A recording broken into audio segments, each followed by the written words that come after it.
Yahuwah Elohim. I hope I do this beat some justice. When you handing out blessings, I swear they love you. You told them walk in your ways, they get the fussing. You told man to love his brother, he steady busting. Hell gon' be hot like some church's chicken if you don't hearken to his voice and his words of wisdom. He told his sheep not to follow the heathen's wicked system. Can't help nobody holding them down, you won't assist them. Keep your life free from covenants, that's why you diss them. Instead of dealing with the hatred, you said you miss them. You say you love Yahuwah, in truth you dismiss him. Mashiach could come again and you still might resist him. Yahuwah is spirit, your breath of life. If you gasping for air, it's cause them death angels in flight. Hamashiach told the world repent and get it right. You still don't believe I gave a blind man sight. Your biggest competition is yourself, not your brother. The first with the promise, honor your father and mother. Watch the daughters with the word to prove you love them. If you're living in sin, how you worthy of covering them.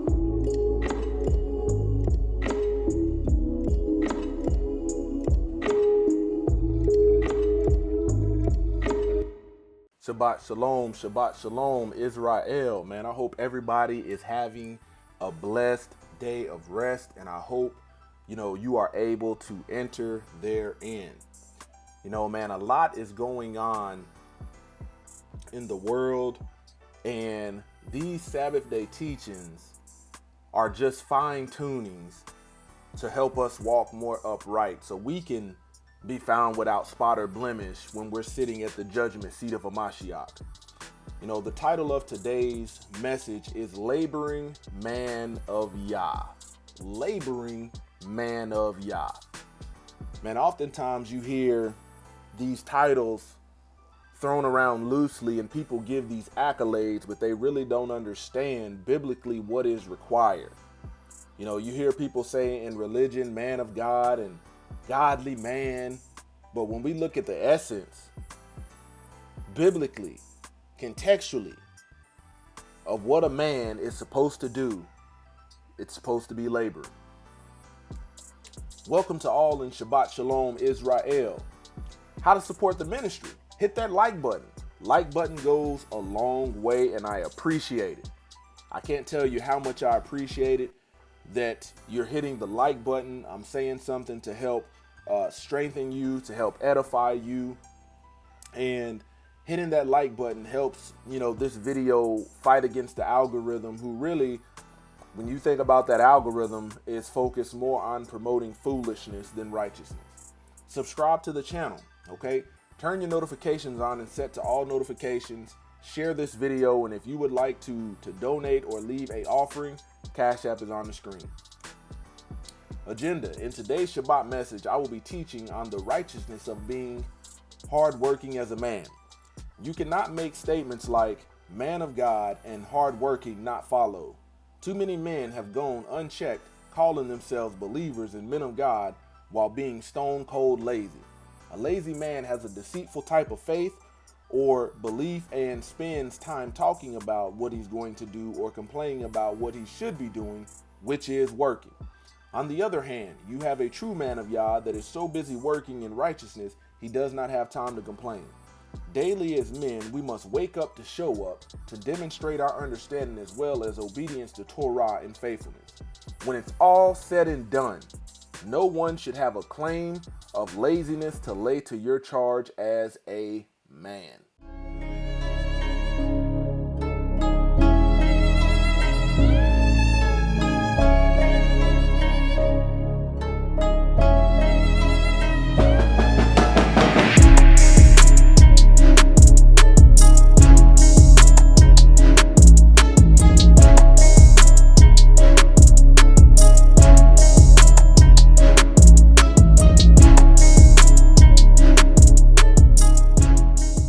Why are we here today? Exodus chapter 20, verses 8 through 11. Remember the Sabbath day to keep it holy. 6 days shalt thou labor and do all thy work. Now work, when you look biblically, has one of the longest, context or amount of paragraphs, or it's one of the longest etymologies when it comes to words in the Bible. Work, Hebrew word 4399, employment, public business, occupation, industrious, public service. And there's about 3 or 4 paragraphs for each one of those words, but I gave you the fundamental words. But the seventh day is the Sabbath of Yahweh. In it thou shalt not do any work, thou nor thy son, nor thy daughter, thy manservant, nor thy maidservant, nor thy cattle, nor thy stranger that is within thy gates. For in 6 days Yahweh made the heaven and the earth and the sea and all that is in them, and rested on the seventh day. Wherefore Yahweh blessed the Sabbath day and hallowed it. Exodus chapter 31, verse 13. Speak thou also unto the children of Israel, saying, Verily my Sabbath you shall keep for it is a sign between me and you throughout your generations, that you may know that I am Yahweh Elohim that doeth sanctify you. Luke chapter 4, verse 14 through 16. And Yahshua returned in the power of the Spirit into Galilee, and there went out a fame of him through all the region round about. And he taught in their synagogues, being glorified of all. He came to Nazareth, where he had been brought up, and as it was his custom, he went into the synagogue on the Sabbath day and stood up for to read. Exodus chapter 31, verse 14 through 17. You shall keep the Sabbath, because it is holy for you. Everyone who profanes it shall be put to death. Whoever does any work on it, that soul shall be cut off from among his people. 6 days shall work be done, but the seventh day is the Sabbath of solemn rest, holy to Yahweh. Whoever does any work on the Sabbath day shall be put to death. Therefore the people of Israel shall keep the Sabbath, observing the Sabbath throughout their generations as a covenant forever. It is a sign forever between me and the people of Israel, that in 6 days Yahweh made the heaven and the earth, and on the seventh day he rested and was refreshed. The basic instruction. James chapter 2, verse 14 through 18. What is the benefit, my fellow believers, if someone claims to have faith and has no good works as evidence? Can that kind of faith save him? No, a mere claim of faith is not sufficient. Genuine faith produces good works. If a brother or sister is without adequate clothing or lacks enough food for each day, and one of you says to them, Go in peace, with my blessing, keep warm and feed yourself, but he does not give them necessities for the body, what good does that do? So too, faith, if it does not have works to back it up, is by itself dead, inoperative, and ineffective. But someone may say, You claim to have faith and I have good works. Show me your alleged faith without the works, if you can, and I will show you my faith by my works. That is, by what I do. Man, when you think about that Sabbath day instruction, work 6 days, rest on the seventh. As a man, you shouldn't be claiming to have faith, but complaining when you're only working part-time. Let me say that again. We should not be complaining about working, 3-4 days out of the week when we are instructed to work 6. Man, oftentimes, the majority of people cannot discern between the difference between a religious man and a righteous man. A religious man will have the gift of gab, but people will support a religious man being lazy because of that gift of gab. But the same doesn't go for a righteous man. That ain't going to cut it. That won't cut the mustard. When you look at a righteous man, you're going to see a laboring man. James chapter 2, verse 18 through 22. But some may say, You claim to have faith and I have good works. Show me your alleged faith without the works, if you can, and I will show you my faith by my works, that is, by what I do. You believe that Yahweh is one. You do well to believe that. The demons also believe that, and shudder and bristle, and all feel terror that they have seen his wrath. But are you willing to recognize, you foolish, spiritually shallow person, that faith without good works is useless? So if you've got faith and you've got works that are not good, your faith is useless. Was our father Abraham not shown to be justified by works of obedience which expressed his faith when he offered Isaac his son on the altar as a sacrifice to Yahweh? You see that his faith was working together with his works. And as a result of the works, his faith was completed, reaching its maturity when he expressed his faith through obedience.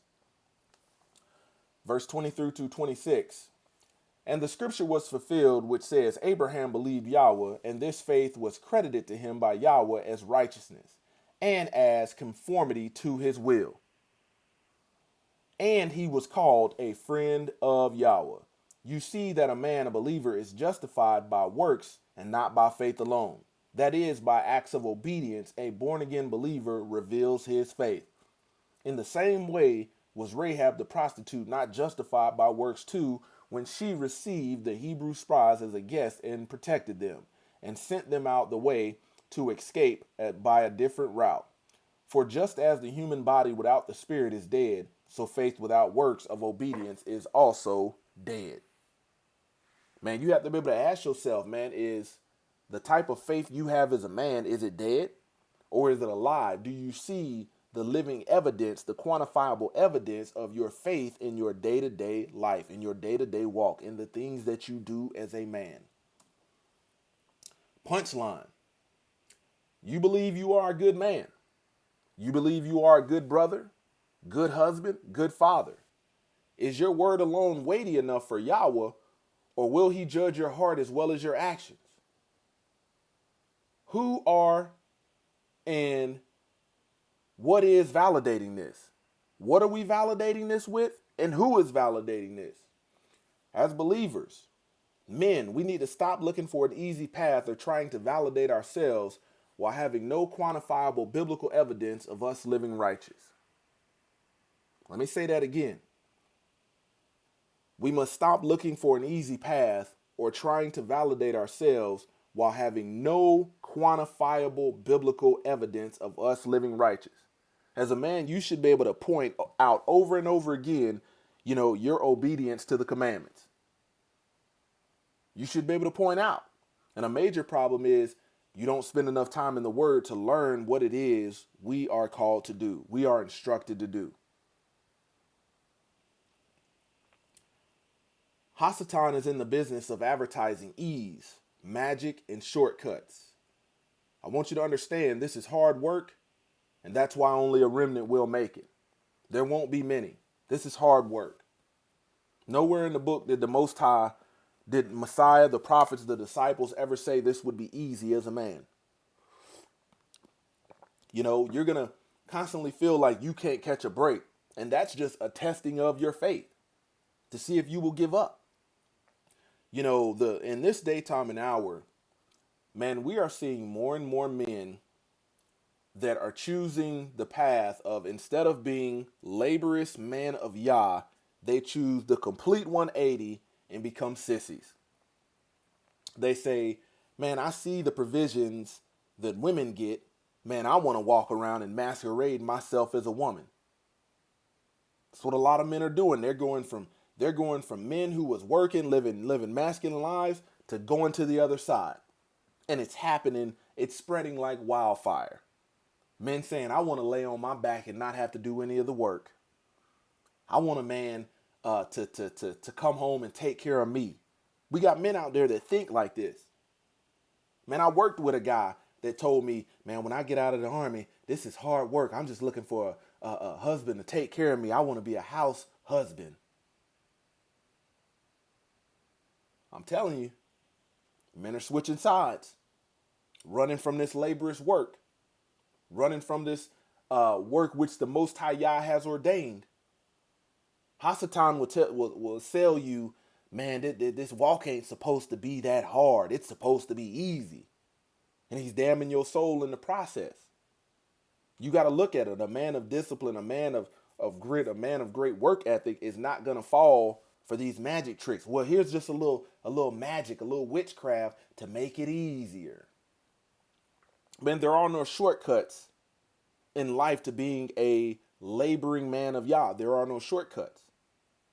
Man, that comes with faithfulness and sweat equity. Duty and purpose. Ecclesiastes 12, verse 13 through 14. When all has been heard, the end of the matter is, fear Yahweh, worship him with all filled reverence, knowing that he is Almighty Yahweh, and keep his commandments, for this applies to every person. For Yahweh will bring every act into judgment, every hidden and secret thing, whether it is good or evil. Man, when we think about this being the whole duty of man, man, when you are sitting at the judgment seat of a Mashiach, it's going to come down to this. This is the conclusion. Man, it doesn't matter whether you was the best dressed brother. Doesn't matter whether you had the strongest jawline, you had the best six pack, you had the nicest car, the nicest whips, the nicest houses, the nicest rims, nice audio system. You had the most women. You had this and that. You had $1 billion in your bank account. It doesn't matter. It comes down to this. This is what we was created for. Okay? The word good. Okay? When it says, Yahweh will bring every act into judgment, every hidden and secret thing, whether it is good or evil. Good. Hebrew word 2896, pleasant to Yahweh, agreeable, excellence, fruitful, upright deeds, appropriate, to benefit. Evil. Hebrew word 7451, bad to Yahweh, disagreeable, unpleasant, causing pain, lack of discipline, sinful deeds, inappropriate. This again is another one. When you look behind the words good and evil etymology, man, that is a long series of paragraphs. And I gave you the main highlighted words that you will see in the concordance. As men, we got to stop calling, according to our flesh and understanding good according to flesh. No, you got to understand it according to righteousness. What is good according to righteousness? Because your flesh is not going to produce good on its own. Your flesh will produce evil. It'll produce rebellion to Yahweh. It'll be disagreeable to the will of Yah. It will be unpleasant to the kingdom. It will cause people a lot of pain when you're not a laboring man of Yah. People will suffer at the hand of your lazy leadership, lack of discipline, sinful deeds, violations of Torah, inappropriate, men providing. 1 Timothy chapter 5, verse 8. If anyone fails to provide for his own, and especially for those of his own family, he has denied the faith by disregarding its precepts and is worse than an unbeliever, an infidel, who fulfills his obligations in these matters. Provide. Greek word 4306, to care for, to think beforehand. And also I want you to think beforehand, to count the cost, to maintain, to sustain. Unbeliever, infidel, G5071, a heathen. Woo! Bro, so if you're not out here providing for your family, man, this word has you as a heathen, faithless, untrustworthy, can't be trusted. Yahweh can't trust you. You're not even fulfilling the baseline of what you're supposed to be doing. I got a video dropping tomorrow talking about how men take advantage of spiritually weak and naive women for their sexual desires. I might even drop that at the end of the day. I got a video on that. Men dumping these babies off on women and not freaking taking care of them.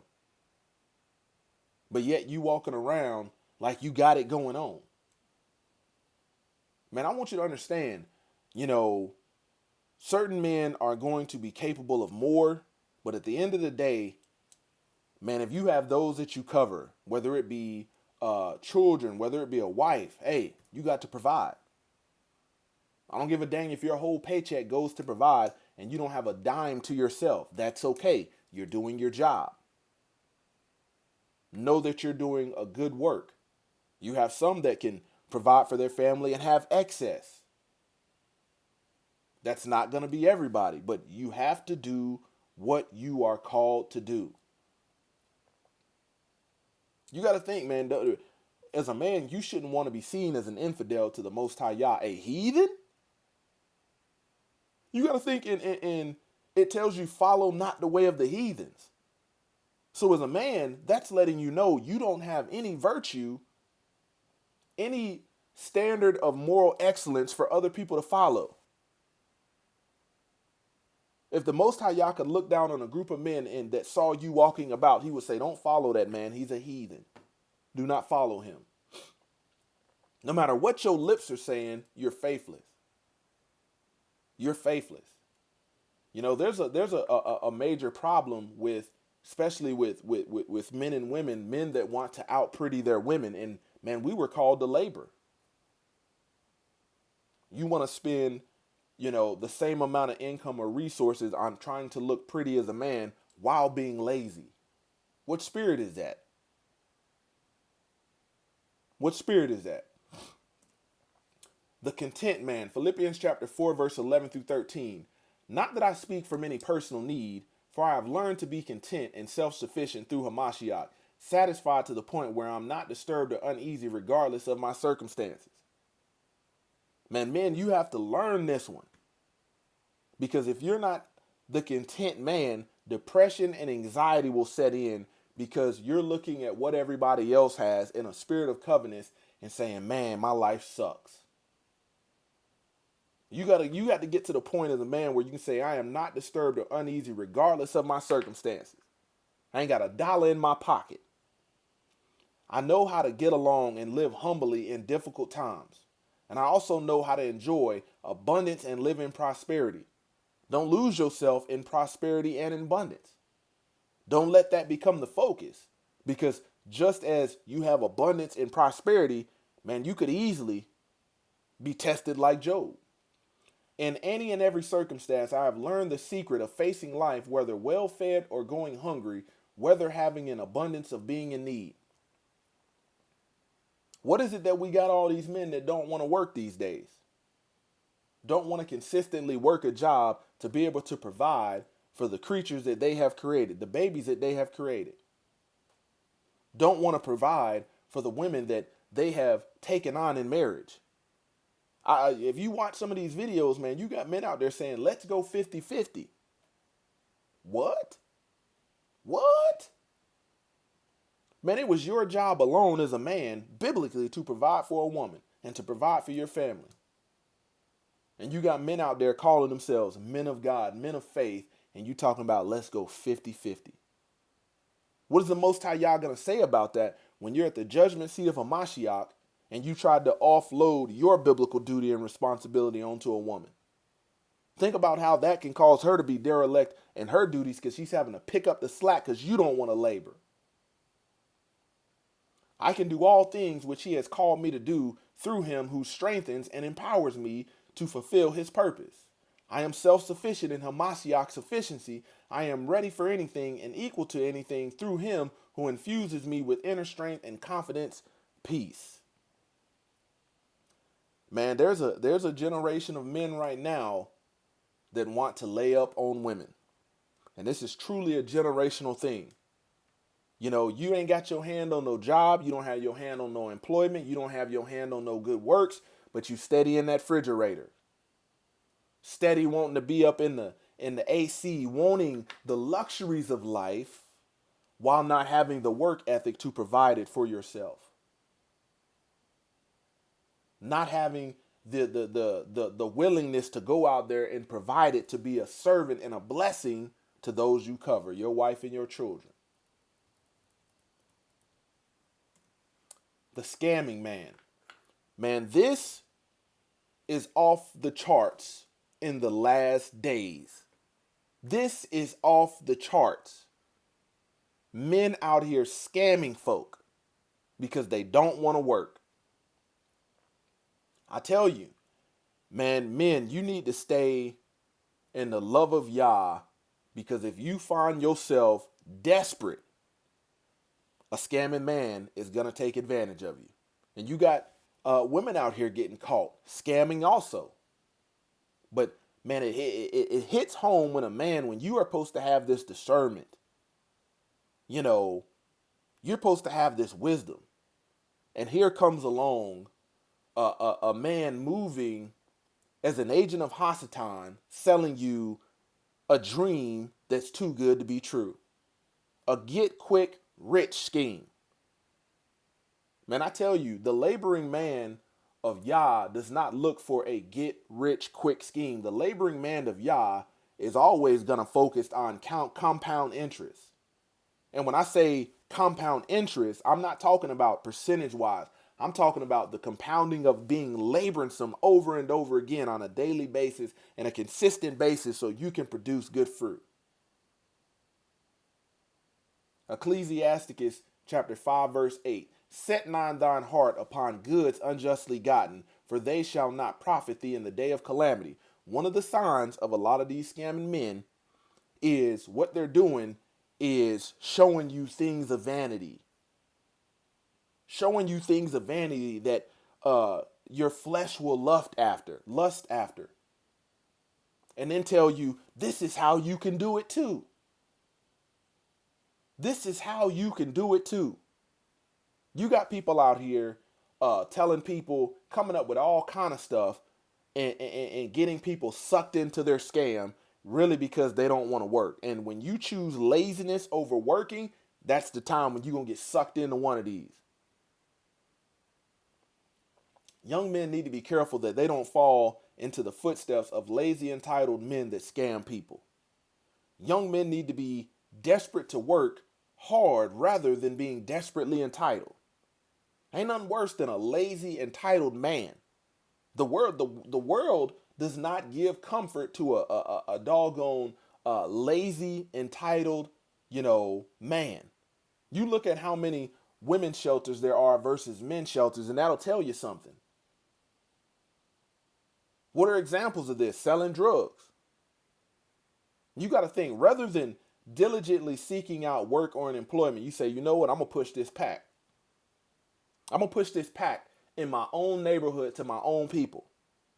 You've got men out there that said, man, I'd rather give my mama the drugs so she don't get it from nobody else. And your mama OD because of your laziness, because you don't want to work, because you want goods unjustly gotten. I'm telling you, back in the 80s, man, you the only person out here with gold chains on, no job, in a clean tracksuit, lazy. See, if men would put the effort that they spend trying to scam and get out of work into working, you'd get a lot further. Another one, a lot of you don't know, but this second one is coming back. It's taking off again. Pimping hoes. Pimping harlots. Man, I don't know how you can call yourself hard working and you let a woman sexually and more, you lead her to be sexually immoral, and you sit back and collect the money. Talking about you providing a luxury service. I'm providing protection. She don't need that. She needs somebody really to protect her from you and your laziness. You look at these old school pimps, clear fingernail polish, platform shoes. Modern day pimps, they're swagged out. Ain't got a job and is looking for a spiritually weak and naive woman. And it's a lazy man that does that. Identity theft. Oh, man. Oh, stealing people's identities, stealing people's mail. You got men out here doing this, and you can look at shows like Vice and see this stuff. Credit card fraud. Loading other people's account information on these cards that you didn't erase the numbers off of. And these men are getting caught up left and right. Ponzi schemes, robbery. Man, I grew up in a neighborhood where if you wanted to make a short-term come up to fall below the surface, it was robbery, hitting licks. I don't know not one person in my neighborhood that did not get caught. Hitting licks, B&E, breaking into houses, running up on people. Check cashing, fraudulent check cashing. Go look up some of this stuff and look at the evidence of men doing this. You up here printing off these bad checks or ordering these checks from another country on India or freaking Sudan from somewhere. You done bought a pack of 30 checks for $300 and each one of them is $50,000, and you go into a bank that you don't have no account in trying to cash them. The scamming man. Men are getting caught up in this stuff because they don't want to work. You sit up here thinking about, man, if I can just cash 2 of these $50,000 checks, I can get me a Hellcat. Not realizing the minute you go up in there with that much cash, over $10,000, man, they're going to ask you they're going to fill out that form and ask you, where'd you get it from? I tell you, there's one place you ain't going to scam is the bank. Because they're in the business of scamming you with their contracts. It's easier. Like you got a lot of people that spend a lot of time learning how to do this, learning how to be proficient at selling drugs, pimping hoes, identity theft, credit card, and fraud, Ponzi schemes, robbery, check cashing. Why not just spend that time learning how to walk upright as a man? See, the thing is, when you think about it, the riches are according to Hamashiach, but a lot of men interpret that wrong. Because the Most High Yah said he will supply your every need. But you got lazy men that say that ain't good enough. I want it all. I want what I see everybody else doing. I want what the world has. And in that desperation, in that covetousness, man, laziness follows. Equipped for good works. Hebrew 13, chapter 13, verse 20 through 21.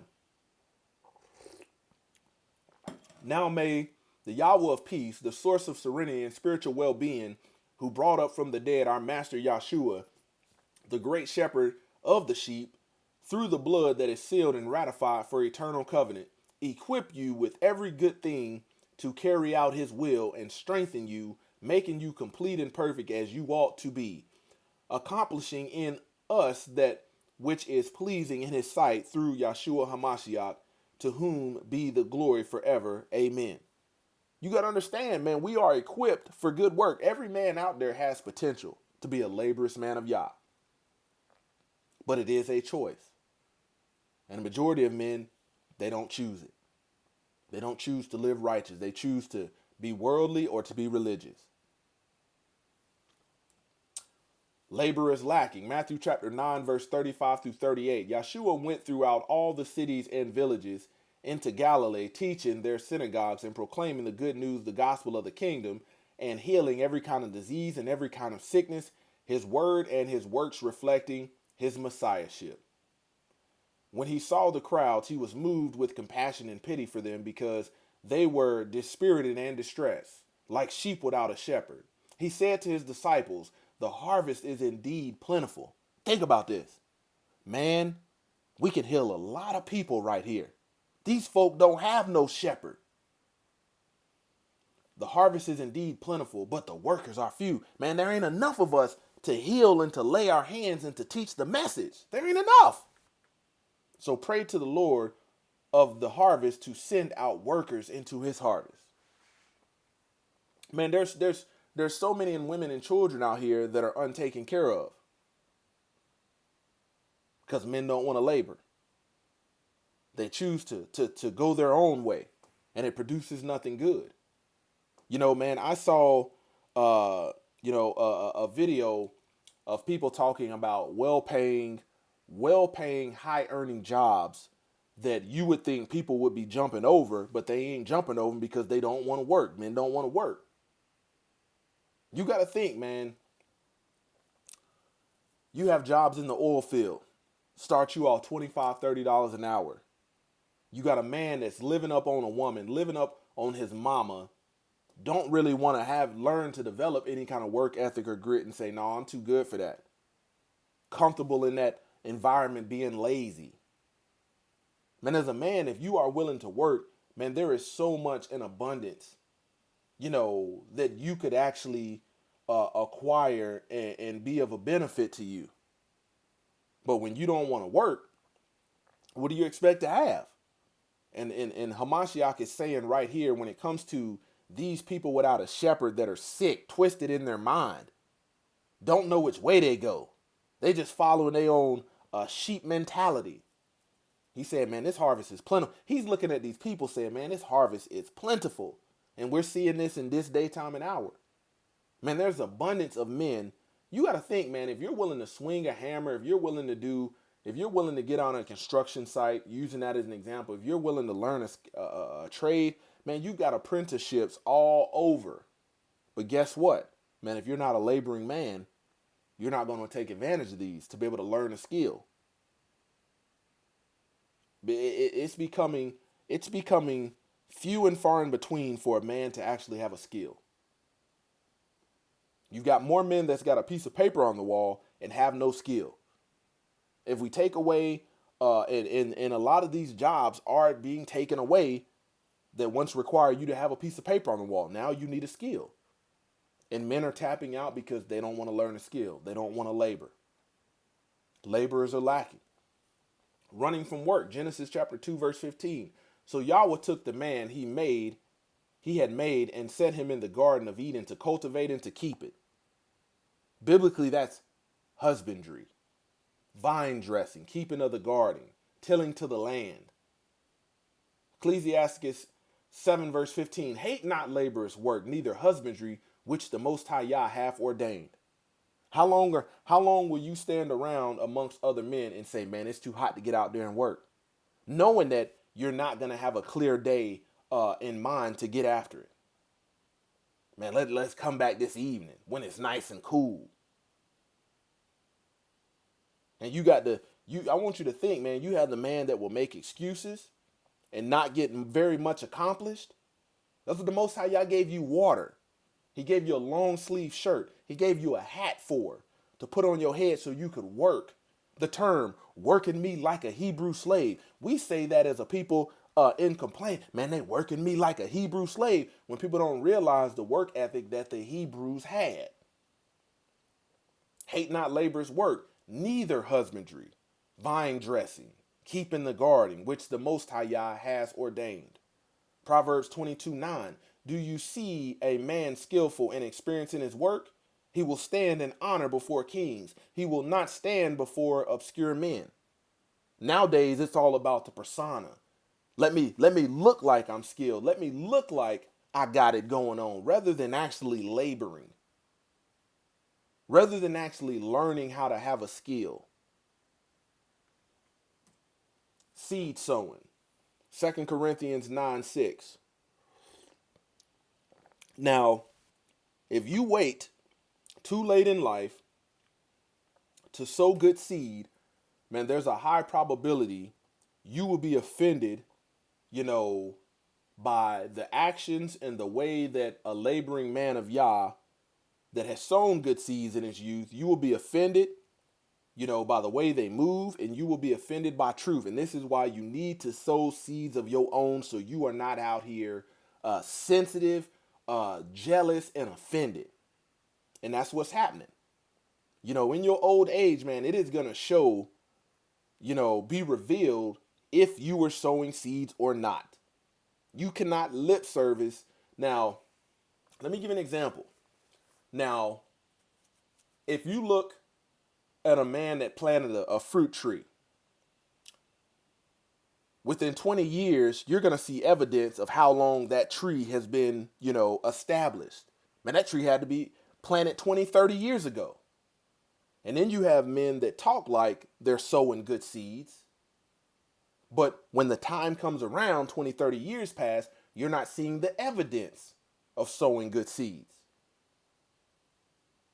I want you to understand something.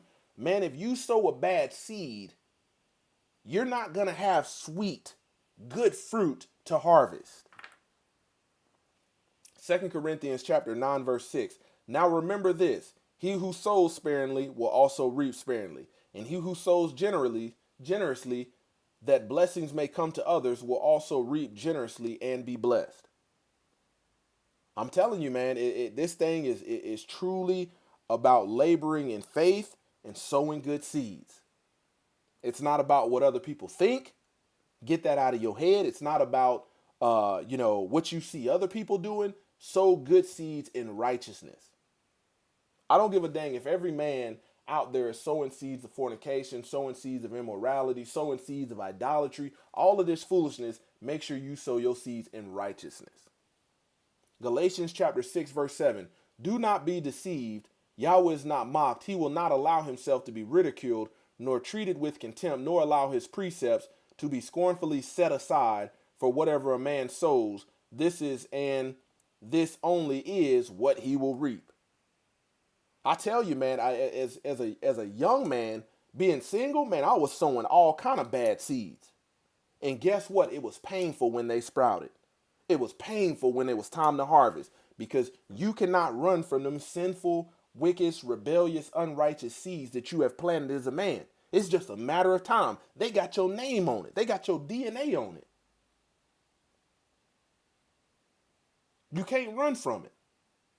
And here's the thing, you know, in that video I'm probably going to end up dropping it today. But you have men sowing seeds of fornication, sexual immorality, and producing children and not freaking taking care of them. And they just continue going on and on doing this unchecked. Leaving these children out here for the system to take care of. Then got the nerve to complain the system need to be doing more. No, as a man, you need to be doing more. Men have gotten too comfortable with this system. Having these children of unforbidden, forbidden unions out of wedlock, and then not wanting to freaking take care of them, but want to live your best life.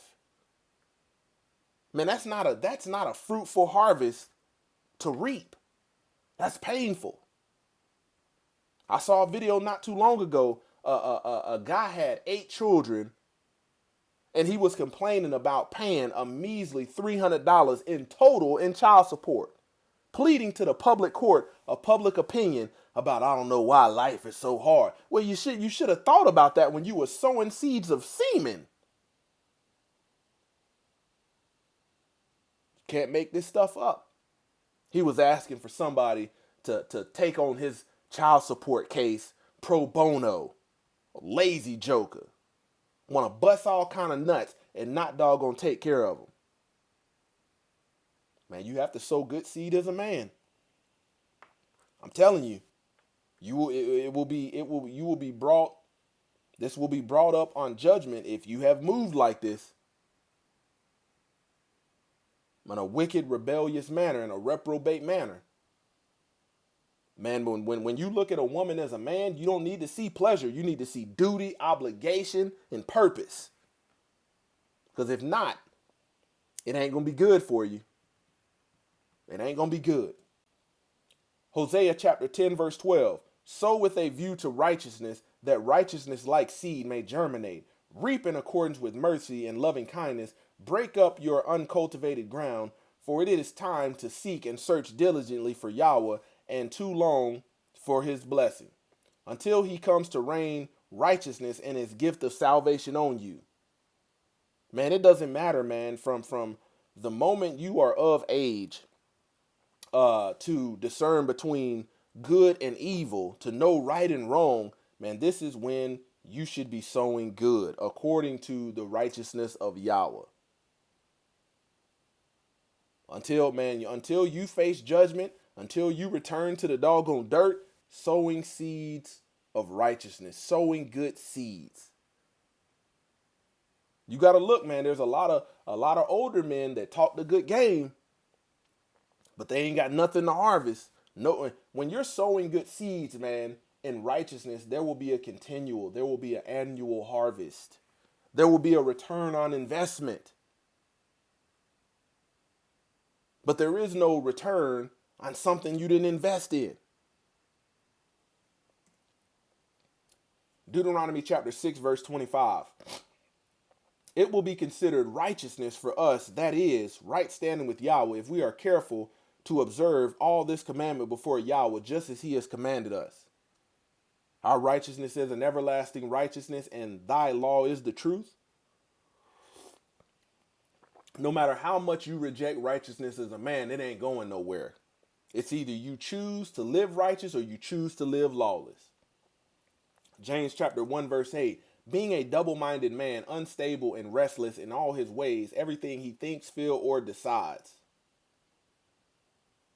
Man, when you are lazy but entitled as a man, when you're not willing to labor. Now you have some of these people in religion, some of these men are outright lazy.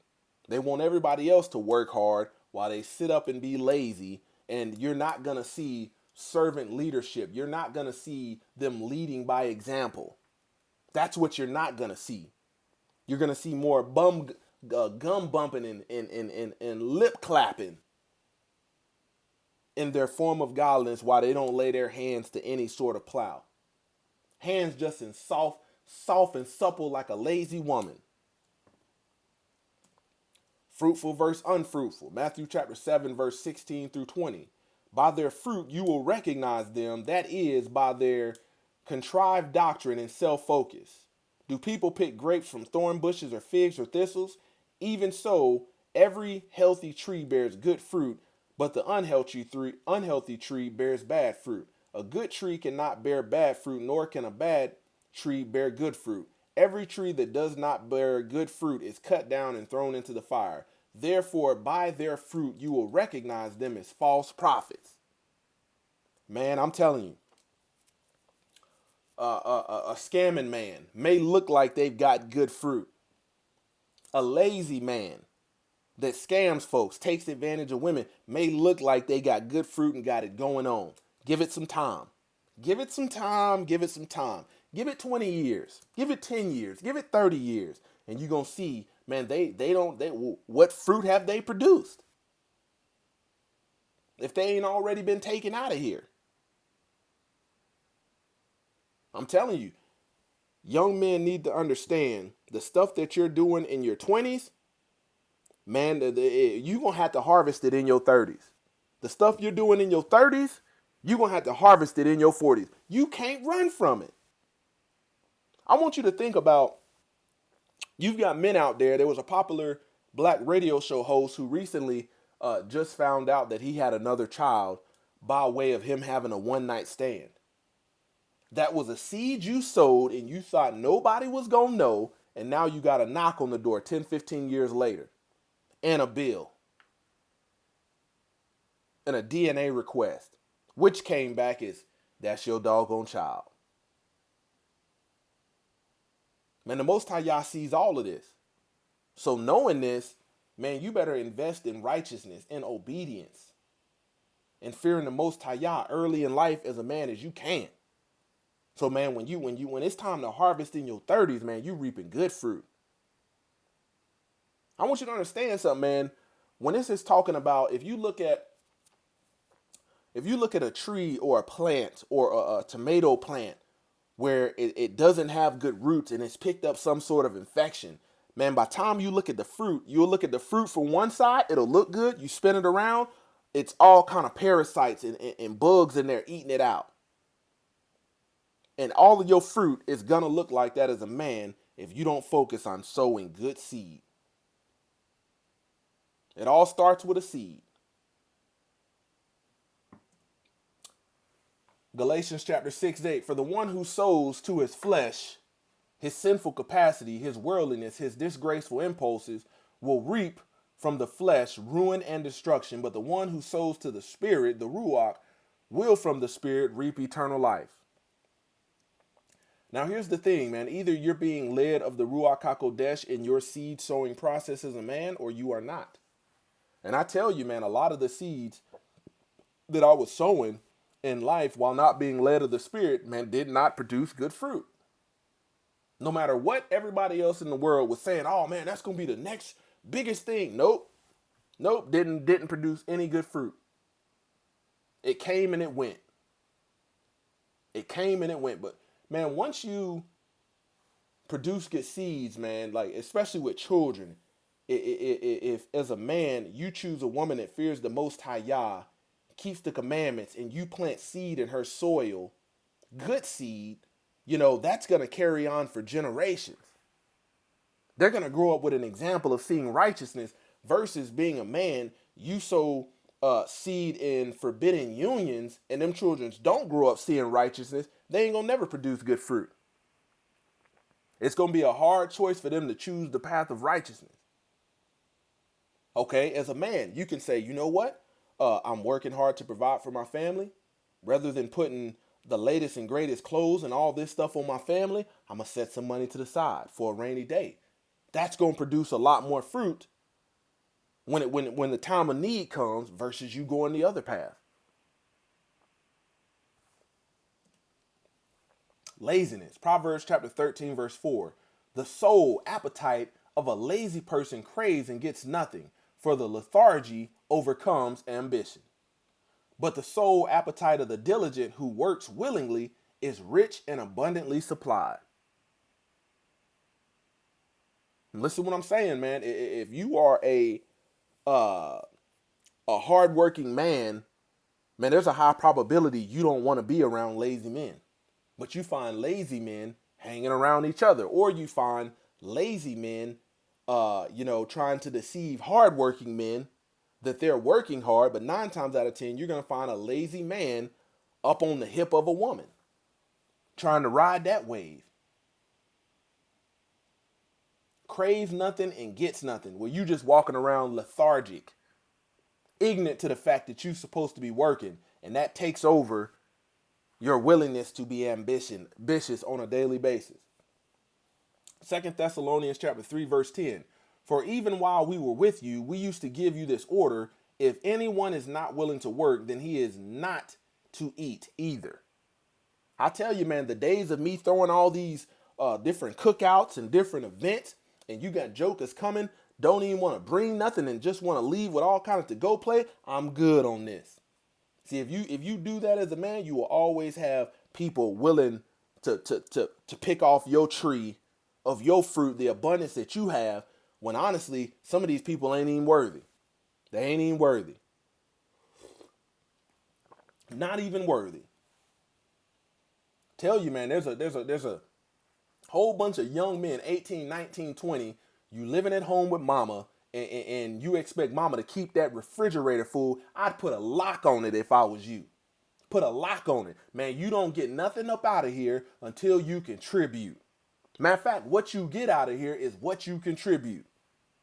What are you working for as a man? You working so you can have some bread to eat. And got the nerve to sit up. This is why I said, man, oftentimes parents don't realize the damage is done when you raise entitled children. The damage is done. I'm telling you, man, if you raise if you give a young boy everything and don't make him work for nothing, you're going to see it in his 20s. You're going to see it in his 30s. He ain't going to sow no good seeds and have no ambition to do anything righteous. Definitely not labor. He expects everybody to take care of him and pitch in for his lazy hind part. You think somebody else is supposed to take care of your responsibilities, your children. I can't even see myself calling another man to help me out in doing something that I should have been doing. But this is what we're seeing. I tell you, man, the minute I see a man that spends more time, the word says, lead not the life of a beggar. What's a lazy man do? Beg. Beg. Beg. Better lock your refrigerators. Better lock your refrigerators. A lot of these men, man, the damage is done. You got men out here that say, man, I'd rather sleep under a bridge and eat out of trash cans than to work a job. Get the heck away from me. You got people out there that say, well, you should just help them out because they homeless. Some of these men are homeless by choice because they lazy. And then they play the victim. You can't be no victim as no lazy man. Everybody turned their back on me and put me out. No, the reality was you didn't want to work. You sit up and dirtied people's house up. You didn't even want to wash your hind part. These people got you up out of their house. Was gracious enough to let your old dirty behind, musty behind stay up in there, and you sit up in there wanting to play video game with the children instead of work. I'm telling you, you can't fall for it. You got men out there that really say, it's easier for me to hold this sign and somebody give me something that I didn't have to work for than for me to work a job. Men out there the same way, man, it's easier for me to use this gift of gab rather than to use it in sales, rather than to use it in marketing. What do? You take advantage of spiritually weak women and lay up on them and expect them to provide groceries, covering, and shelter and insurance for your lazy, trifling butt. Better put a lock on that refrigerator. Man, you need to have talk with your sons. There ain't no more when it's all said and done and you supposed to be out there working. Don't text me or call me talking about, can you get some Cheerios? Can you bring some of them White Castle burgers?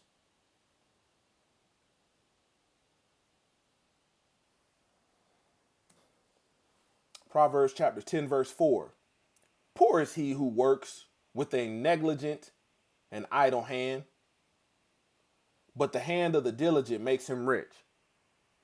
Man, I tell you, being a leader for over 18 years, I've seen the impact of laziness. Some people want to come from work. Some men want to come to work, and what do? From the minute they show up, they stomach hurt, and they spend the whole day in the bathroom, in their own TikTok, in their freaking watching videos on social media, and they get mad and offended when you call them on it. Hey man, you've been in this bathroom 3 hours. Work started at 9, now it's lunchtime, and here they are coming out the bathroom when it's lunchtime, hiding out in the porta johns. Oh, to kick some of that boo-boo juice on you. And then got the nerve to say, it's racism, I'm being targeted. No, you being targeted for your laziness, I'm calling you on it. Proverbs chapter 20, verse 4. The lazy man does not plow when the winter planting season arrives, so he begs at the next harvest and has nothing. You got to be mindful as a man when you have sown good seed as a man and you're getting a return on investment. Man, these men are like vultures, old thirsty birds. Hey, brother, I see you doing real good. Yahweh's blessed me, man. You mind? No. Better get away from me. I tell you, man, there's always, you have men that have ambition, the ego of a laboring man. Let me break down the ego of a laboring man. You will have men out there when you are a laboring man and you got ego, man, you will work yourself to heat exhaustion to another brother so he don't doggone outwork you. You do not want the charge or the claim of laziness to be laid to your charge as a man of Yah. So what do? You be out there passed out under a tree because you and this brother, y'all ain't even got no more sweat to drip. You done doggone dehydrate yourself. You done become a heat casualty. But ain't nobody never gonna be able to, man, people will have a claim, man, that brother worked so hard, man, he passed out. Versus, man, that's one lazy joker. People shake their head and all when they see a lazy man. Just lazy. Some women worth their weight in gold. They make them sick to their stomach to see a lazy man. I don't blame them. The lazy man, he don't even know the time when he's supposed to be sowing seeds. He don't even know the time when he's supposed to be planting. You got some old men that in their 60s and 70s, life is hitting them hard because they did not sow in their youth. They did not sow in their youth. And now they got all of these partitions and pleas. Well, I'm old and I'm this. No, you still old and lazy. Still old and begging. And you're suffering the fate of your laziness. Suffering the fate of your laziness. Proverbs chapter 24, verse 30 through 34. I passed every field of a sluggard by the vineyard of a man lacking sense. And behold, it was all overgrown with thorns. This is the condition of your house. The ground was covered with nettles, and its stone was all broken down. Then I saw and considered it. I looked and received instruction. A little sleep, a little slumber, a little folding on the hands to rest, and poverty will come upon you like a robber, and want like an armed man. This is your condition when you are sluggard, when you are slothful, when you are lazy, when you reject work. Man, it's sad, man. Man, you look at the amount of videos out there of men saying, man, I can't afford this and I can't afford that. And, times is hard. And, I don't know how I'm going to do it. I just need somebody to help me out. Behind but a lot of what you're seeing is men that don't know how to be content with the basics. I don't give a dang if you got to eat the same thing for 30 days straight. Did you go to bed with something in your stomach? But the entitlement is, man, I want to order Grubhub and Chili's like what everybody else is doing. I want to be able to do this and that. I want to be able to have this nice apartment, this nice house. But what do? You've been sold a lot with this American dream. Retire early. Where's that in the book? Where is that in the book? Retire early. And sit on your fourth point of contact and become lazy. Where's that in the book? No, none of the righteous men of the book went out retiring early. They died laboring. They died being living sacrifices. Tell you, man, men better wake up, because when the book says, man, the time of ignorance, the Most High Yah overlooked, but now commands all men everywhere to repent. Man, that time is that you are on the last hair of it, and if you don't catch on to righteousness, you pretty much, is a lot of these people that you're seeing in this daytime and hour, man, they were getting the truth. They were being told the truth. Angels, what people call angels, but messengers, were giving them the truth, and they rejected it, and they missed. Man, that train has left the station. It's left the station. And now you're seeing the evidence of men and women be stuck in their situations because they chose rebellion over righteousness. There's nobody coming to help you at this point. And it seems like for some of these people, they're so stuck in the rebellious seeds and harvesting that of rebellion that there ain't no possible way for them to get out of it. They're going to have to literally abandon everything and start from square one. But that ego, that pride, that sense of entitlement, that lack of work ethic won't allow them to do it, because they're too busy about saving face. They're too busy about saving ego, comforting their pride. And this is why people are stuck in their struggle, because they choose not to change the way they think. And this daytime and hour, the way things are going, you have to change the way you think and align it up with the Most High Yah. You have to. I mean, that is righteousness. You can't be thinking rebellion but counting yourself as righteous, and you thinking according to the world. It's gonna fail you. I tell you, man, when it's all said and done, man, I hope to, as a man in faithfulness, not always walking in truth, but if anybody is standing around my casket and say anything, I hope to make sure in the seeds that I sow in my life now that nobody has a charge to lay to my claim that I was ever lazy. That's a standard I have for myself. And as a man, I hope you set that same standard. You don't want people shaking their head that I'm glad that Joker's up out of here, old lazy Joker. No good Joker. You got to understand, man, being a laboring man of Yah is about being useful. In every capacity, it's about being useful. Got too many men, man, there ain't no use. They want everybody else to be in servitude to them while they offer nothing. What is the point of your existence as a man? Most of y'all put Adam in the garden to keep it and to dress it, to make sure it was, pleasant looking. Everything was in order. Man, men better wake up. Glory to the King. The King is coming. Turn from your sins. Shabbat Shalom. Israel. Closer to Yah Ministries. Kicking it gun barrel straight.